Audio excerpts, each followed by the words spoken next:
they found him. He gave them far too much credit.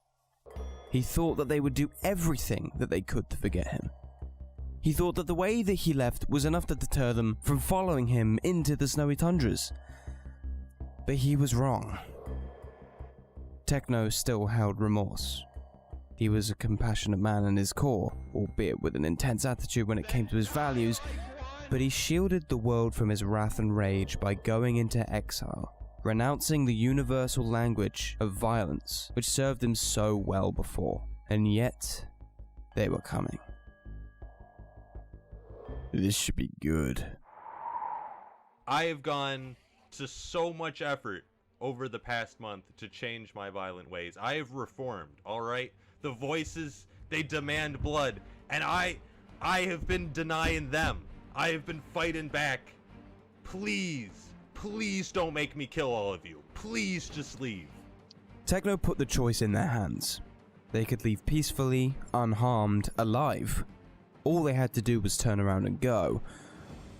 Or they could bring back the violent warrior that they hoped to find.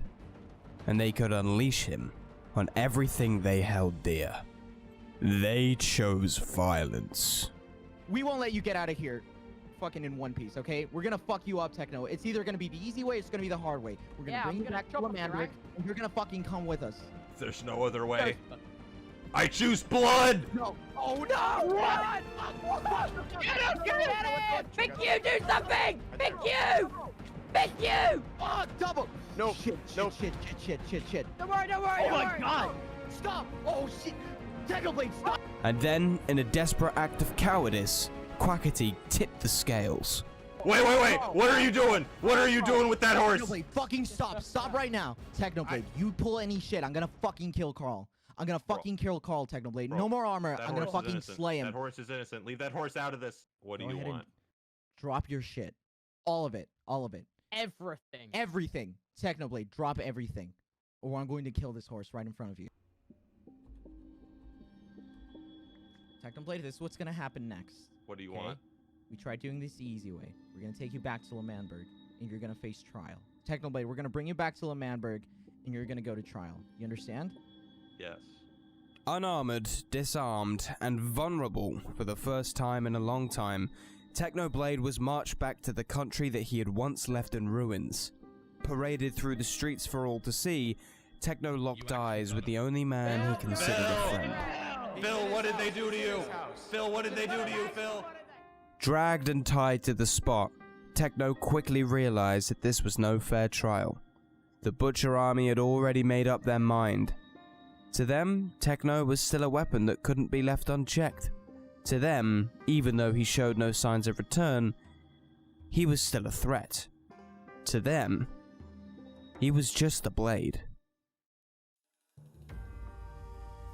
Today was the day that Techno would finally be laid to rest. As the members of L'Manberg did their usual dramatic speech, Techno stood caged like an animal. They told tales of his treachery, stories of his crimes, all too ironic that they chose now to finally listen. Technoblade has robbed our country. Robbed it of everything that made it special. Of everything that defined what it was. Punch is throwing fucking... Armed with TNT and a hail of snowballs, a shadow swept the stands and caused panic in the ranks of the butchers. The army screamed, confused and bewildered. Quackity was still on mission though, pulling the lever, but Techno always had a trick up his sleeve. The totem caught his ripping flesh and pulled it back together, hoisting him into the air and giving him another second chance. But then a smile caught his eye. In the distance, Dream sat atop Techno's Achilles heel and invited him to follow. With no other option, Techno followed the masked man into the final control room and took the armor he found within. What the fuck is this, Techno? How the hell did that anvil not kill you? Did you really think, Quackity, that you could kill me that easily? The fight was short but bloody. Any spectators would have been on the edge of their seats. Had Techno finally met his match? But no. Quackity had awoken a beast earlier that should have been left to slumber, and with surgeon-like precision, Quackity was dismantled by a man who could have killed him with a fucking pencil. The biggest mistake that the Butcher's army made was giving Techno a chance to think on what happened that day. When he returned to his icy home, he let the rage swell. He was angered at what they had tried to pull on him, but enraged at what they had done to Phil, especially since this was indirectly his fault. And so Techno formulated a plan to get revenge on the army by freeing his friend and waging war on the country that they swore to protect. Heist time! Alright kids, the plan is simple. Techno, you're on infiltration. Using invisibility potions, you'll sneak into the L'Manberg complex and locate Phil. Everything else hinges on distraction. Tubbo and Rambo will be on high alert, so it's important that there are as many reasons not to look for Techno as possible. Luckily, it's Tubbo's birthday tomorrow. We can use this to our advantage. Tommy and Wilbur will distract Tubbo by talking random bollocks about Moscovian time zones, while Techno runs in undetected and... Wait, oh, there's someone here! Bruh. Oh, hello.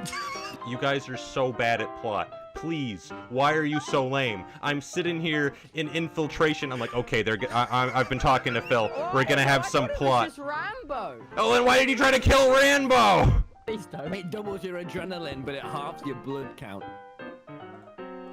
Techno, I'm running. Help. Oh. I broke the boots. I broke the boots that you put on me. I had like curse of binding boots. He broke the ankle monitor. I broke the ankle monitor. Techno had managed to free his friend and claim a victory over L'Manberg, but in his mind, they had overstepped the boundary. You see, Techno is anything but unfair. One thing he consistently does in the lead up to any conflict or major choice is give the person he is about to fight a chance to reconsider and run away. As always, he gave the Butcher army a choice back at the cabin, and they chose violence. Everything that happened next is their fault, and so Techno was free to start plotting. But he couldn't do it alone. Just when he thought he was going to run out of ideas, something happened. Or rather, someone happened. Guys, thank you so much for watching this video. It's been an absolute blast to work on, and I hope you guys enjoyed this one as much as you did the first one in the Technoblade trilogy. Yes, trilogy. Now, there is the third and final video in this little series coming out in 2 weeks. So keep your eye on this channel. Make sure to subscribe and turn those notifications on, because God knows you don't want to miss this one. Trust me. Thank you so much for all the support on the last video. My channel has completely blown up. I'm sitting at almost 7.5k views on the first video. It's 250 subscribers. This is the kind of, success that guy's been streaming for 9 months on twitch.tv/Westy_live. Just never understood. But that's all there is from me today, guys. Thank you so much once again for watching this video, and I will see you in the next one.